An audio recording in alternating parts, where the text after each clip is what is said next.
start.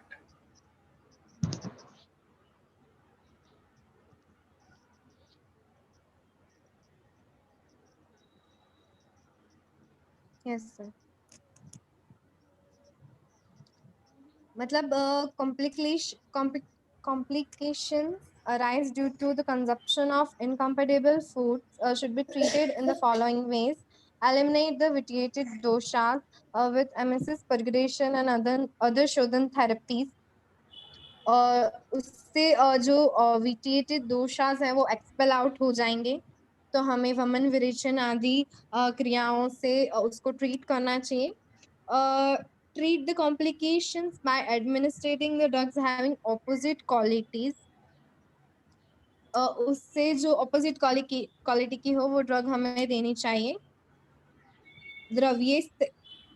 द्रव्यस्त एरेव वा पूर्व शरीरस्या अभिसंस्कृतिः. Habitual or make them accustomed to the body by the regular use of incompatible foods.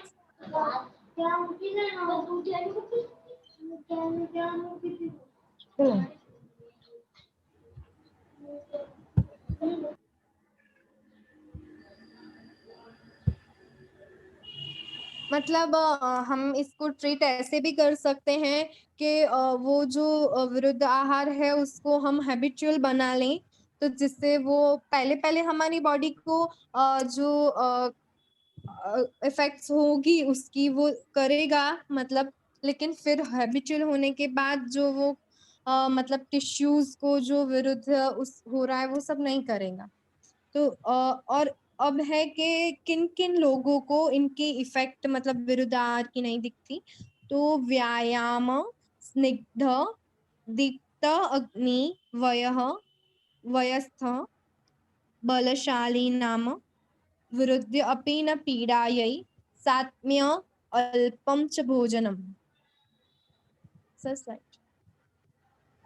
Incompatible food do not cause harm to the person doing regular exercise, जो व्यायाम करता है. Taking unctuous substance है जो मतलब स्निग्ध भोजन लेता है. Having increased the digestive power, उसकी अग्नि प्रदीप्त है. और मिडल एज मतलब वयस्क है, जो स्ट्रॉन्ग पर्सन है, बलशालीन है. Similarly, food which have been accustomed and which are lesser quantity, मतलब जो ज्यादा मात्रा में नहीं है, अगर कम मात्रा में है तो भी वो इतना हार्मफुल बॉडी को नहीं होगा. Method of discarding unwholesome diet. जैसे कि हम सबको भी पहले नहीं पता था कि हम जो फूड ले रहे हैं तो वो विरुद्ध आहार में है, तो अब जैसे हमें पता चला तो अगर हमें उसको डिस्कार्ड करना है तो हम एकदम से उसको नहीं छोड़ सकते, क्योंकि वो बॉडी को हैबिचुअल हो गया था अगर, तो फिर हमें प्रॉब्लम हो सकती है, क्योंकि उसको चेंज करने में हमें डिफिकल्टीज आ सकती है. तो कैसे उसको उस हैबिट को हमें चेंज करना चाहिए, तो जैसे कि हम जितना भी फूड ले रहे हैं उसको हम 4 पार्ट में अगर डिवाइड करें तो हमें एक दिन मतलब फर्स्ट डे को हमें जो अनहोलसम फूड है उसमें थोड़ा सा होलसम फूड ऐड करके लेना चाहिए. मतलब अनहोलसम फूड का एक पार्ट हमने निकाल लिया जो 4 पार्ट्स के उसमें से, और थोड़ा सा होलसम फूड ऐड कर दिया. उसके सेकेंड डे पर भी हमें सेम वही करना है, और थर्ड डे है तब हमें फिर से दूसरा अनहोलसम फूड निकाल के होलसम फूड ऐड करना है, और फोर्थ डे हमें सेम वही करना है. फिफ्थ डे पर हमें ज्यादा होलसम फूड लेना है और कम अनहोलसम फूड लेना है, और सिक्स डे पर भी हमें वही करना है, सेवेंथ डे पर भी हमें वही करना है, और एट्थ डे जो आता है वो उस दिन हमें अनहोलसम फूड बिल्कुल नहीं लेना है और पूरा होलसम फूड ही लेना है. इस तरह से हम उसको ट्रीट कर सकते हैं. अगर अनहोलसम डाइट हम ले रहे हैं अपनी रेगुलर लाइफ में तो उसको अब हम ऐसे चेंज कर सकते हैं. Okay, so thank you very much, and good presentations. A part of the presentation, a part of the topic was not mentioned by many, that is then and now.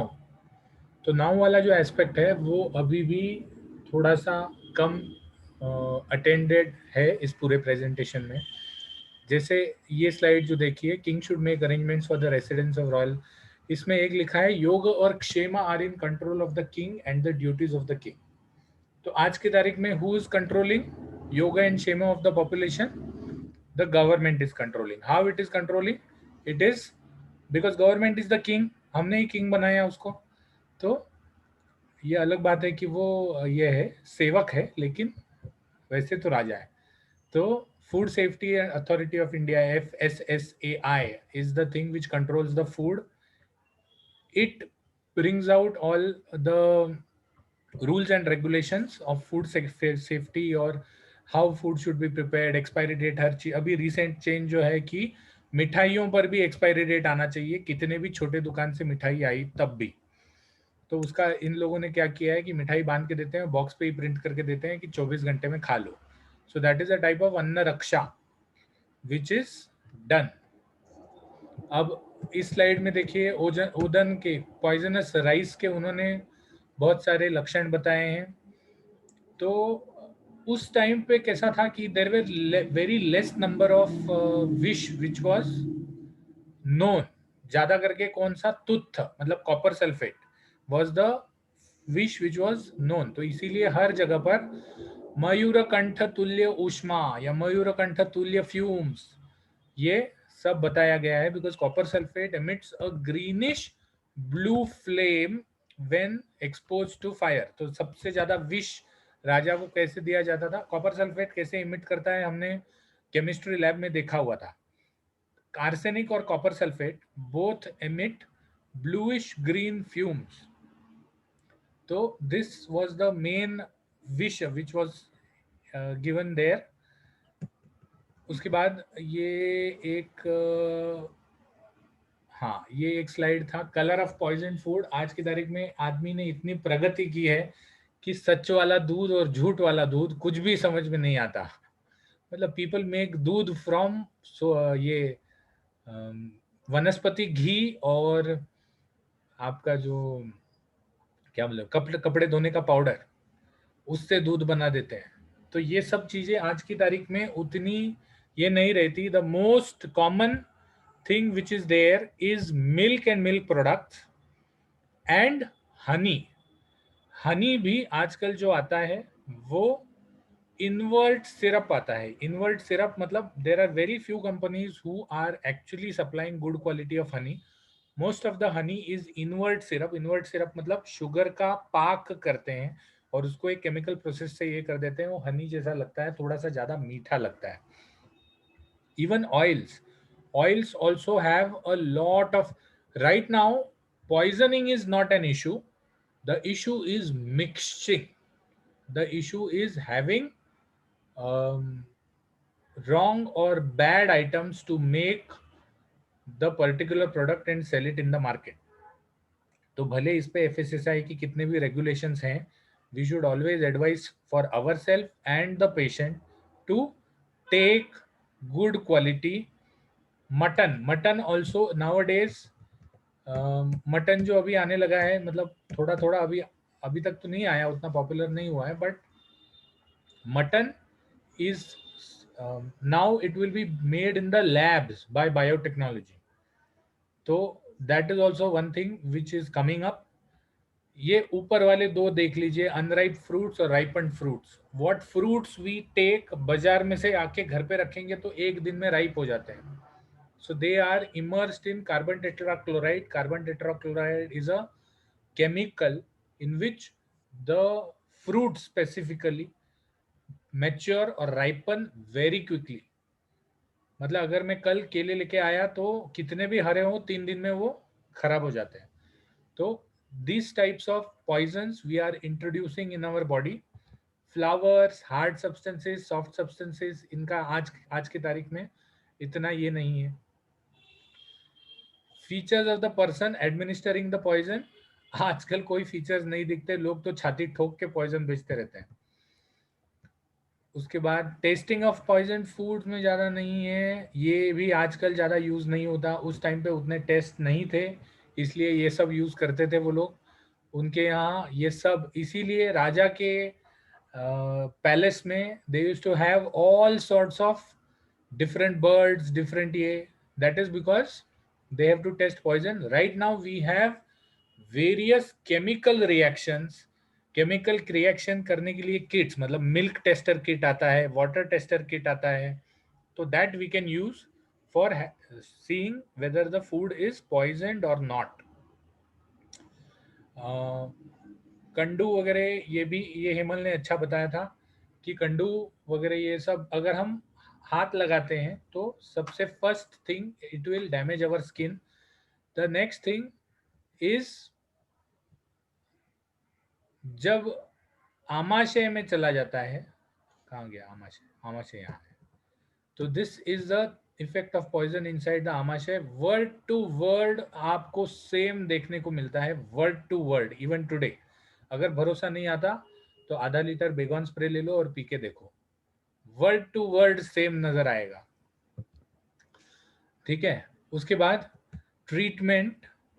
Treatment में आज की तारीख में भी हेमल ने बता दिया था कि गैस्ट्रिक लवाज और परगेशन यूज करते हैं. आज की तारीख में भी अगर कोई पॉइजन, मतलब even if you take 10 tablets of alprazolam या 10 टैबलेट्स ऑफ डाइजेपाम, जो विष है वो लेके अगर आप सो गए और अगर किसी ने दरवाजा खोल लिया और टैबलेट्स दिख गई या टैबलेट की बोतल दिख गई, first thing they will do in the hospital is gastric लवाज.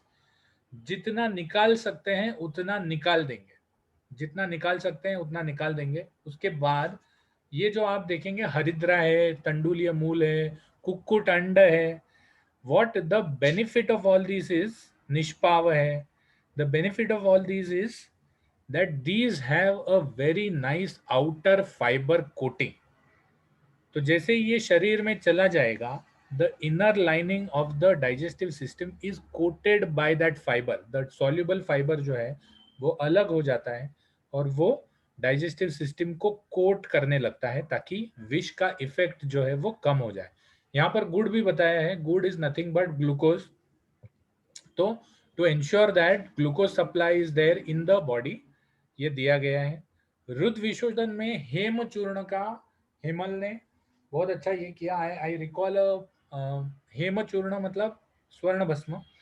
तो हेम चूर्ण या स्वर्ण भस्म को क्यों दिया जाता है? Everybody knows that hema or this gold is a noble metal. Noble metal means what? It absorb or it absorbs everything. इसीलिए जो साइलेंसर्स होते हैं गाड़ी के उसमें नोबल मेटल्स लगाए जाते हैं, ज्यादा करके चांदी या ये सब लगाया जाता है, because these noble metals adsorb everything. So they have a tendency of adsorbing things which are not good for the body. Recently मेरे ख्याल से 4-6 साल पहले एक रिसर्च पढ़ा था मैंने जिसमें रेडियो लेबल्ड आप सबको पता होगा, मतलब जिसमें गोल्ड को रेडियो, क्योंकि गोल्ड एक बार खाया जाएगा, गोल्ड का चूर्ण या भस्म खाया जाएगा तो वो इसमें नहीं दिखेगा, किसमें, एक्सरे में नहीं दिखेगा. तो that is why they what they did is they radio labelled hem churna या स्वर्ण भस्म और उन्होंने माइस को खिलाया.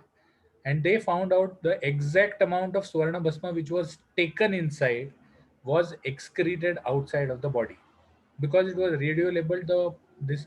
तो इसका मतलब यह है कि जो मेटल स्पेसिफिकली स्वर्ण बॉडी में एब्जॉर्ब होता है, किडनी में जाके डिपॉजिट होता है और किडनी से किडनी फेलियर करता है, अगर अच्छे क्वालिटी का स्वर्ण भस्म हो तो none of this is going to happen.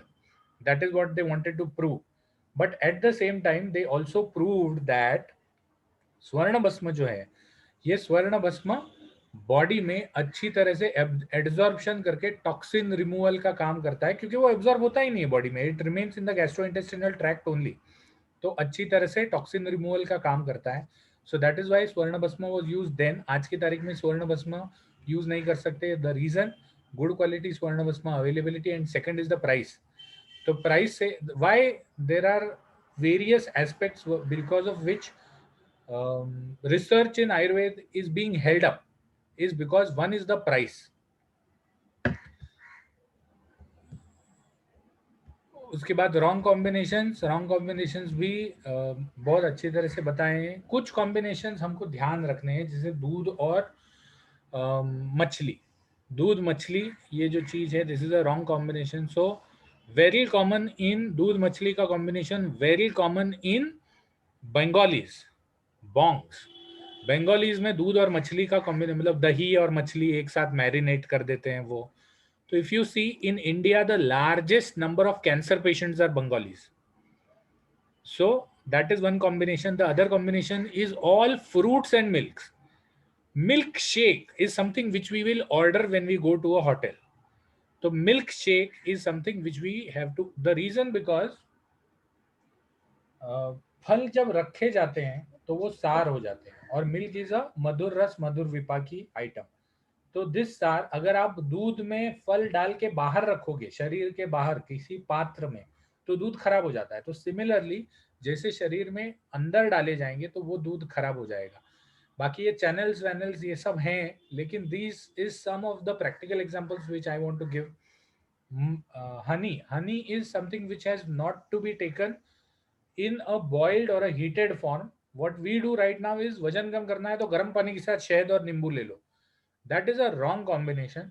शहद को आप अलग से जरूर ले सकते हो, अलग से शहद लेना, अच्छे क्वालिटी का शहद लेना will help you reduce fat, but साथ में लेना is wrong for the body. Another thing is दूध बिस्कुट. अगर आप बिस्कुट उठा के देखोगे तो उसमें सॉल्ट होता है. दूध में आप सॉल्ट डालोगे तो दूध, हाँ लेकिन अष्टांग में ही बोला हुआ है ना वो तो गर्म पानी के साथ हनी लेने का. अष्टांग में गर्म तो पानी के सर वो साथ, लोग गलत है ऐसा? अष्टांग में गर्म पानी के साथ शहद लेने का नहीं बोला है. कहाँ बोला है? सर मैंने आपको एक पिक सेंड किया था, उसमें मैं आपको रीसेंड कर आप देती मेरे हूँ. को रीसेंड कर लेना, वी विल डिस्कस. लेकिन गर्म पानी के साथ शहद लेना is not at all advisable. ठीक है, ये मतलब वो जिन्होंने उसका अर्थ निकाला है वो अर्थ में कुछ गड़बड़ हुआ होगा. You have your self mentioned here. कहाँ पर आपका स्लाइड है? ये देखो, हनी हाँ सर घी. मैंने ही मेंशन किया है. I know. हाँ ये वाला देखो. सॉरी सर, गर्म पानी नहीं है लेकिन पानी के साथ पानी है. के साथ अलग बात है, गर्म के साथ नहीं लेना हाँ चाहिए. ठीक है. Yes sir. उसके बाद इस चैप्टर में सबसे इंपॉर्टेंट एग्जाम के लिए जो है वो ये है, विरुद्धाहार. विरुद्धाहार में आपको 18 प्रकार से अलग अलग विरुद्ध लिखने हैं. जैसे नूरजहां ने उसका एग्जाम्पल्स दिया, तो एग्जाम्पल के साथ लिखने हैं. अगर आप 18 लिखोगे और एग्जाम्पल्स के साथ लिखोगे तो हर दो, मतलब देश विरुद्ध काल विरुद्ध के बीच में एक लाइन छोड़ दिया, देश विरुद्ध के 2 डॉट मार के नीचे वाले लाइन से चालू कर दिया, तो आराम से 3-3.5 पेज कंप्लीट हो जाते हैं. तो this is the most important slide in favour of the exams. Exams के लिए ये स्लाइड सबसे इंपॉर्टेंट है. और एक चीज मुझे बताना था,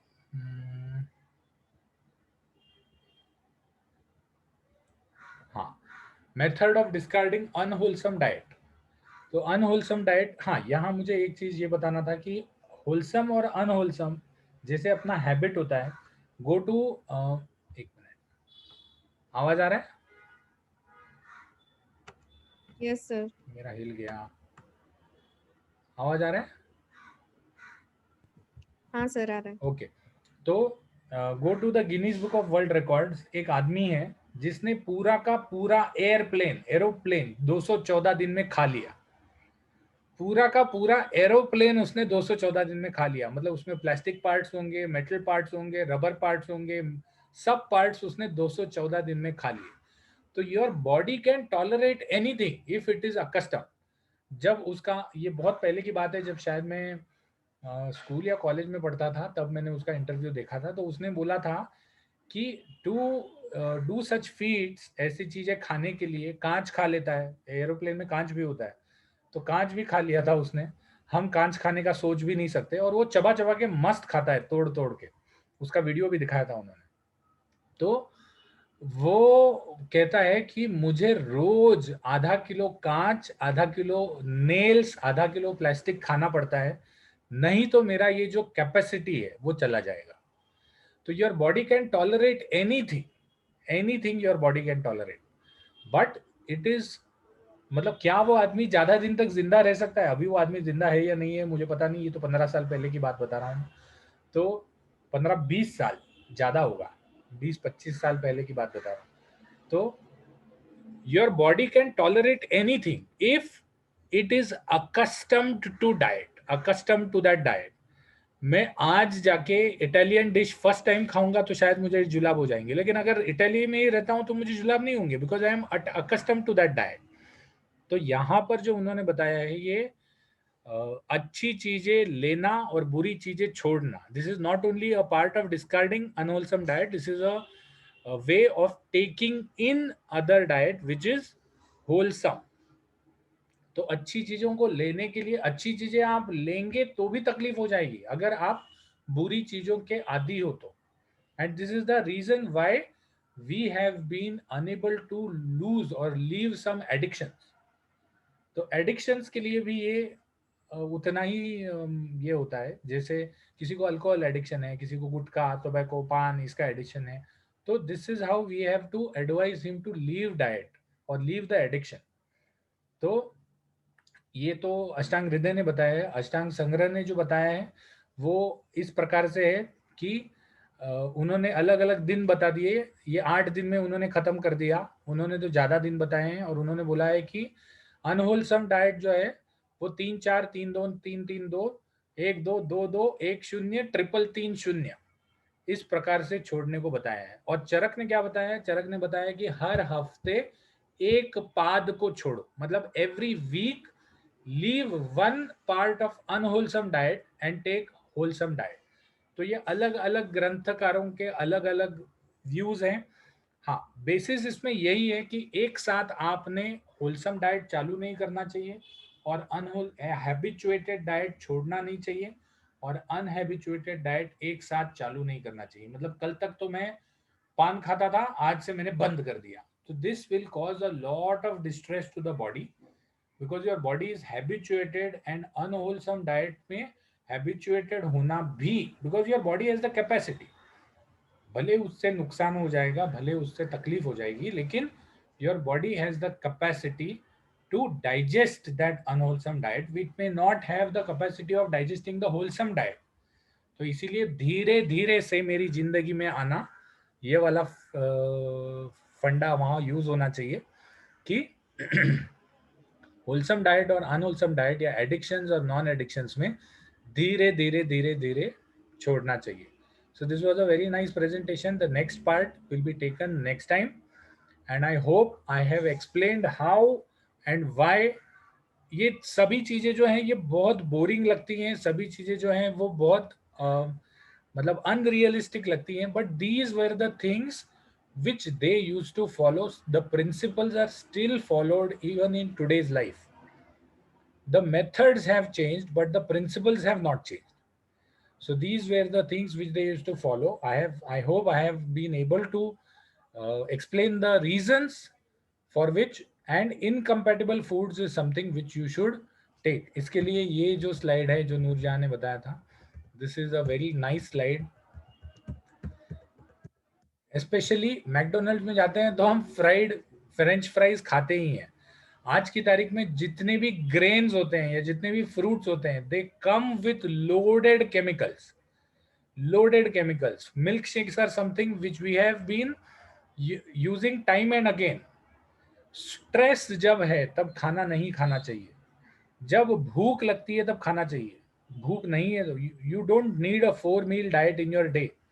जब भूख लगे तो खाना, भूख नहीं लगे तो मत खाना. That is the best way you can help your body. So thank you so much for attending this seminar, and I hope everybody has a take home message both for the examinations and the clinical practice from this अध्याय. ये अध्याय जो है ये बहुत बार skip किया जाता है या लूज किया जाता है, because we feel that this adhyay is not at all clinically significant, या आगे जाके ये अध्याय क्या यूज होने वाला है, चकोर है, चिलचिमा है, इसका हमको क्या लेना देना. ठीक है, but the principles remain the same. So thank you very much and have a very nice day. I hope everybody has given the attendance. Okay, so let us meet next time.